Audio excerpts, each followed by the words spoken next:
नमस्कार, KP news 24/7 में आपका स्वागत है। मैं हूं अश्विनी आपके साथ। चलिए शुरू करते हैं आज के खबरों का सिलसिला। उससे पहले एक नजर आज के मुख्य समाचारों पर। दलित संघर्ष समिति के 50 वर्ष पूरे होने पर समारोह पत्रक जारी। बसवा कल्याण में फुटपाथ से अतिक्रमण हटाए जाए, नहीं तो कड़ी कार्यवाही। Visvesvaraya iron and steel limited को पुनर्जीवित करने के लिए सभी प्रयास किए जाएंगे, कुमारस्वामी ने कहा। कर्नाटक के सीएम पद से इस्तीफा देने के बारे में सिद्धरामैया ने कहा, इस पर सार्वजनिक रूप से चर्चा नहीं की जा सकती। राहुल गांधी ने संसद में भगवान शिव की तस्वीर दिखाई।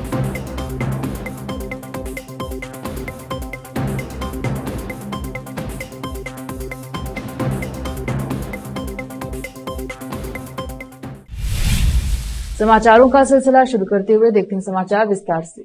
बीदर में भाजपा द्वारा शहर में प्रदर्शन कर राज्य सरकार द्वारा बढ़ाई गई कीमतों की आलोचना की गई। इस अवसर पर बीदर दक्षिण के विधायक डॉक्टर शैलेंद्र बेलदाले, नेता ईश्वर सिंह ठाकुर, सोमनाथ पाटिल सहित भाजपा के अन्य नेताओं ने जिलाधिकारी कार्यालय पहुंचकर राज्य सरकार के विरुद्ध नारे लगाए और सरकार की आलोचना की। इसी बीच नेताओं ने मीडिया से बात की। कैमरामैन पपुराज का कवरेज।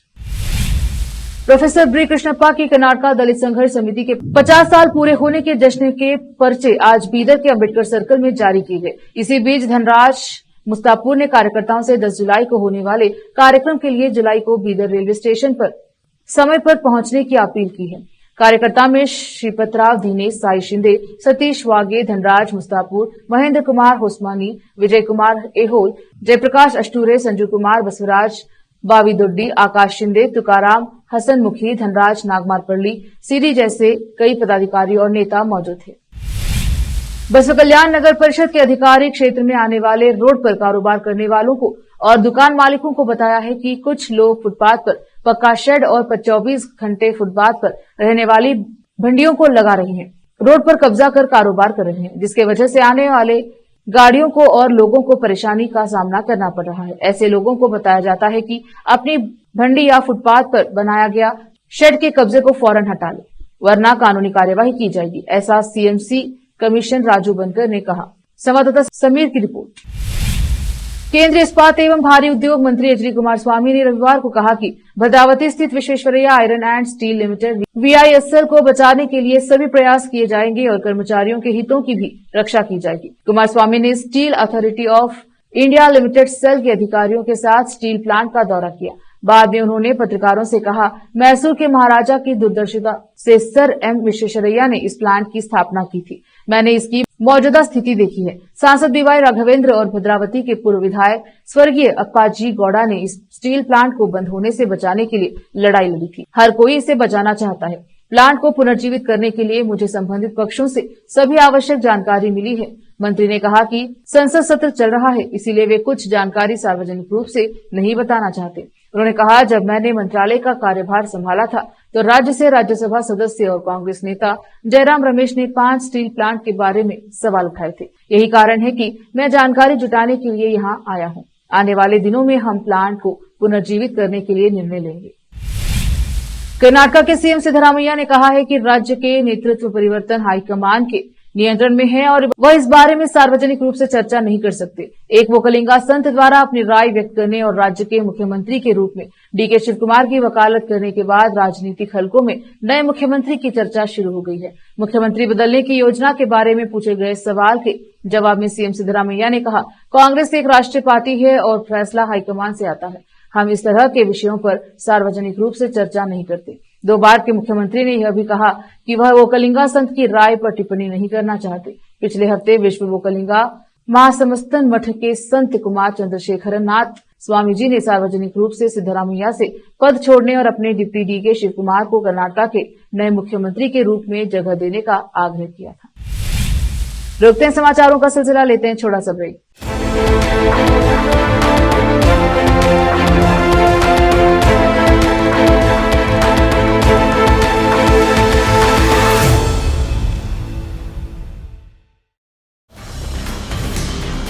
हिंदुस्तान के हर कोने में हम हैं मौजूद। 24 घंटे हालात पर गहरी नजर,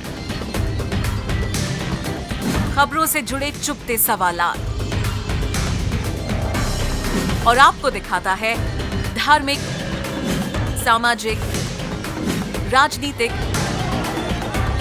लोकल और इंटरनेशनल न्यूज की सबसे बेहतर कवरेज, जो आपको रखती है हर पल बाखबर। देश और दुनिया भर की खबर के लिए देखते रहें केपी न्यूज 24/7।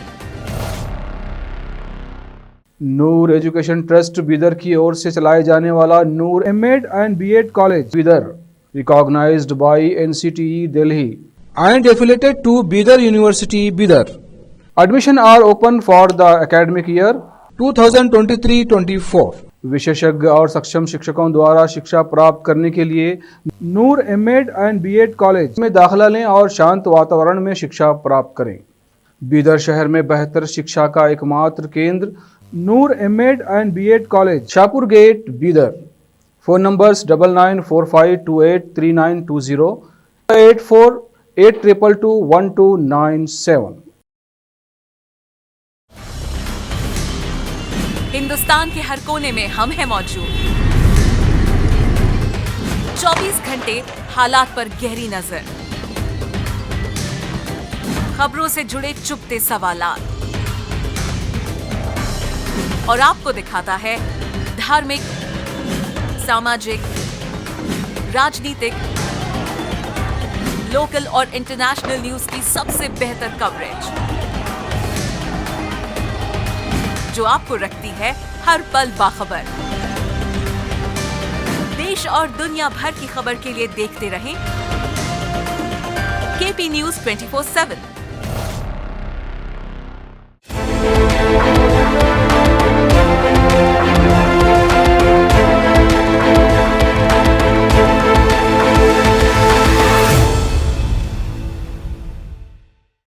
ब्रेक के बाद स्वागत है आपका, देखते हैं समाचार। संसद में बोलते हुए राहुल गांधी ने कहा कि पिछले 10 साल में भारत के संविधान पर सुनियोजित हमला हुआ है, इसका विरोध करने वालों को कुचला गया है। हमारे कई नेताओं को जेल भेजा गया, कुछ नेता अभी भी जेल में हैं। राहुल गांधी ने सदन में भगवान शिव की तस्वीर भी दिखाई, जिसका स्पीकर ओम बिरला ने विरोध किया। राहुल गांधी ने भगवान शिव की तस्वीर से ही अपनी बात कही। राहुल गांधी ने अपने भाषण में कहा कि विपक्ष ने मिलकर देश में संविधान की रक्षा की है, इसकी ताकत उन्हें भगवान शिव से मिलती है। राहुल गांधी ने कहा है कि भगवान शिव अपने गले में सांप को रखते हैं लेकिन डरते नहीं, इसी से उन्हें निडर रहने की प्रेरणा मिली। उन्होंने यह भी कहा कि भगवान शिव अपना त्रिशूल बनाई तरफ रखते हैं और हिंसा नहीं करने का संदेश देते हैं। राहुल गांधी ने कहा है कि कुरान में भी न डरने और न डराने की बात कही गई है। उन्होंने महावीर, जैन, गौतम बुद्ध और ईसाई धर्म का भी नाम लिया। इन सभी का नाम लेकर राहुल गांधी ने कहा है कि सभी धर्मों ने न डरने और न डराने की बात कही गई। देश में 3 नए आपराधिक कानून लागू होने के बाद गृहमंत्री अमित शाह ने मीडिया से बातचीत की और नए कानून से होने वाले बदलाव के बारे में जानकारी दी। इस दौरान उन्होंने कहा कि अंग्रेजों के बनाए गए कानून खत्म हो चुके हैं, अब देश में नए कानून लागू हो रहे हैं, जिनमें आरोपी को सजा देने की बजाय पीड़ित को न्याय देने पर ज्यादा जोर दिया गया है। अमित शाह ने कहा कि कानून भारत की संसद ने बनाए हैं। नए कानून से ट्रायल में कमी आएगी, पुरानी धाराएं हटाकर नई धाराएं जोड़ी गई हैं। अब दंड की जगह न्याय पर जोर दिया जाएगा। भारतीय कानून के अनुसार अब तक भारतीय दंड संहिता के अनुसार हर अपराधी को सजा मिलती थी। यह दंड संहिता 1860 में बनी थी। वही अब भारतीय न्याय संहिता के तहत सजा मिलेगी, जिसको पिछले साल ही संसद की मंजूरी मिली। भारतीय दंड संहिता आईपीसी 511 धाराएं थी, वही भारतीय न्याय संहिता बीएनएस में 358 धाराएं हैं। आपराधिक प्रक्रिया संहिता सीआरपीसी 1898 में 484 धाराएं थी। अब भारतीय नागरिक सुरक्षा संहिता बीएनएसएस 2023 में 531 धाराएं हैं। भारतीय साक्ष्य अधिनियम 1872 में 167 प्रावधान थे। अब भारतीय साक्ष्य अधिनियम 2023 में 170 प्रावधान हैं। मेडिकल प्रवेश परीक्षा नीट यूजी 2024 परीक्षा इस बार काफी विवादों में रही है। कई जगहों से नीट के पेपर लीक होने के बाद सड़क से लेकर संसद तक भारी विरोध प्रदर्शन हुआ। ऐसे में सीबीआई और पुलिस एजेंसियां इस मामले की जांच में जुटी हैं। इसी क्रम में बिहार पुलिस की रडार पर प्रयागराज के नैनी इलाके का एक डॉक्टर और उसका बेटा आया है। पता लगा है कि डॉक्टर ने अपने बेटे को नीट में पास करवाने के लिए पेपर सॉल्वर को 4 लाख रुपए दिए थे। दरअसल बिहार पुलिस को पता लगा है कि प्रयागराज के नैनी इलाके में एक डॉक्टर ने अपने बेटे, जो कि नीट की तैयारी कर रहा था, उसके लिए सॉल्वर की व्यवस्था करवाने के लिए 4 लाख रुपए की पेमेंट की थी। अब बिहार पुलिस डॉक्टर और उसके बेटे का पता लगाने के लिए छापेमारी कर रही है, लेकिन दोनों ही फरार है। वक्त एक और छोटे से ब्रेक का, जल्द लौटेंगे ब्रेक के बाद।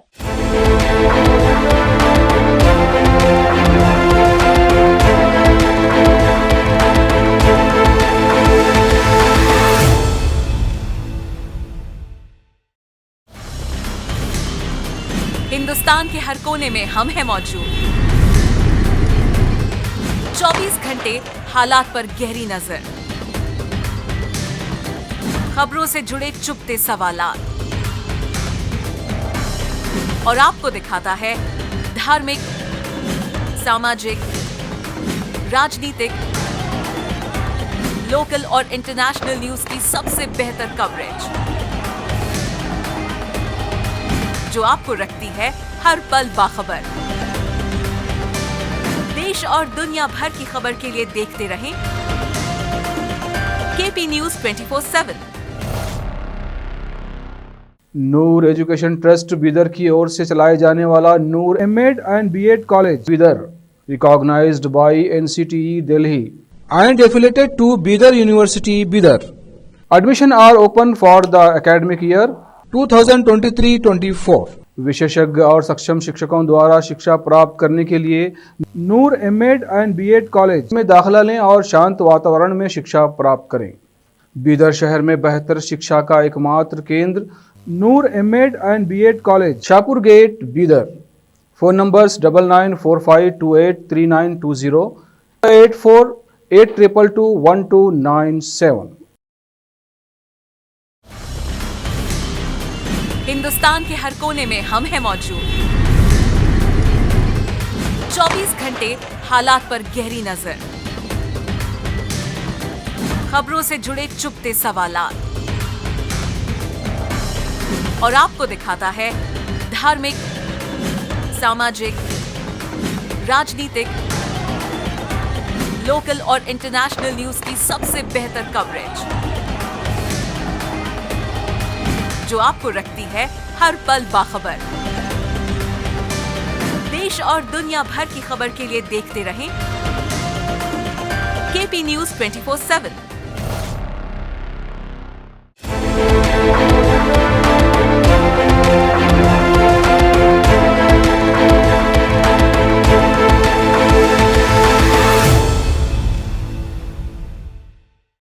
ब्रेक के बाद स्वागत है आपका, देखते हैं समाचार।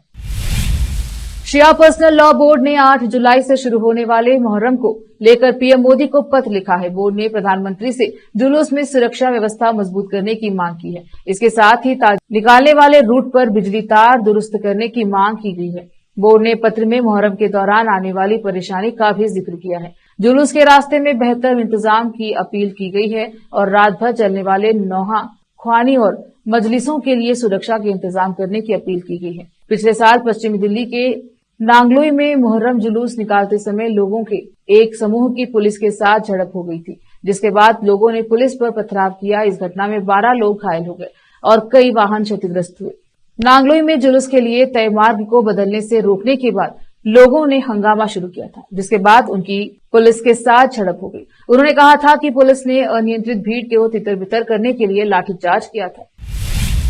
दिल्ली सरकार शहर में शुक्रवार को हुई भारी बारिश के कारण डूबने वाले लोगों के परिजनों को 10 लाख रुपए का मुआवजा देगी। राजस्व विभाग के साथ आधिकारिक संचार में मंत्री आतिशी ने कहा कि 28 जून को अत्यधिक बारिश के बाद डूबने से कई लोगों की मौत होने की जानकारी मिली है। आतिशी ने आदेश में कहा है कि यह निर्देशित किया जाता है कि जिन लोगों ने अपनी जान गंवाई है उनके परिवारों को 10 लाख रुपए का मुआवजा दिया जाएगा। उन्होंने कहा कि अतिरिक्त मुख्य सचिव राजस्व को क्षेत्र के अस्पतालों और दिल्ली पुलिस के सहयोग से जान गंवाने वाले लोगों की पहचान करने और दिल्ली सरकार की ओर से उन्हें तुरंत मुआवजा प्रदान करने का निर्देश दिया गया है। आतिशी ने एक्स पर एक पोस्ट में कहा, दिल्ली में 28 जून को 24 घंटे में 228 मिलीमीटर बारिश के बाद कुछ लोगों के मरने की जानकारी मिली। जान गंवाने वाले लोगों के परिजनों को 10 लाख रुपए का मुआवजा दिया जाएगा। निर्देश दिए गए हैं कि शोक संतप्त परिवारों तक मुआवजा राशि शीघ्रता के साथ पहुंचे। बता दें कि दिल्ली में हुई बारिश और फिर जलभराव के कारण दिल्ली यातायात पुलिस ने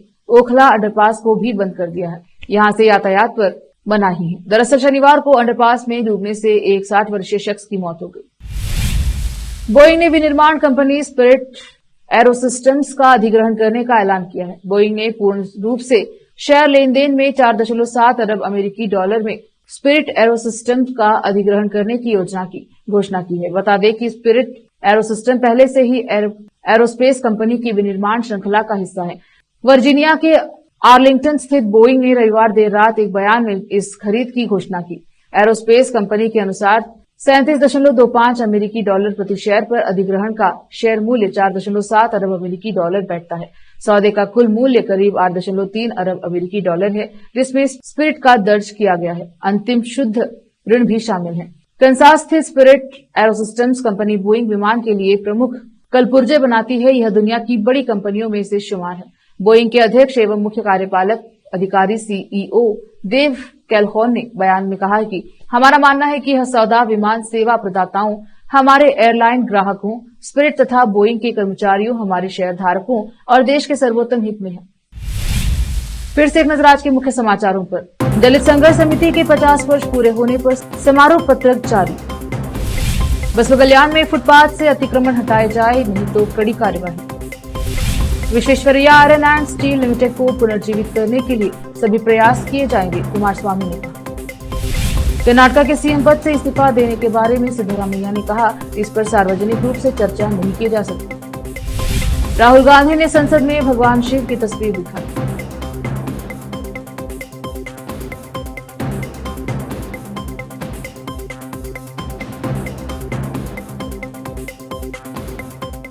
केपी न्यूज के बुलेटिन में अब तक के लिए इतना ही। फिर मुलाकात होगी अन्य समाचारों के साथ। देखते रहिए केपी न्यूज 24/7। धन्यवाद।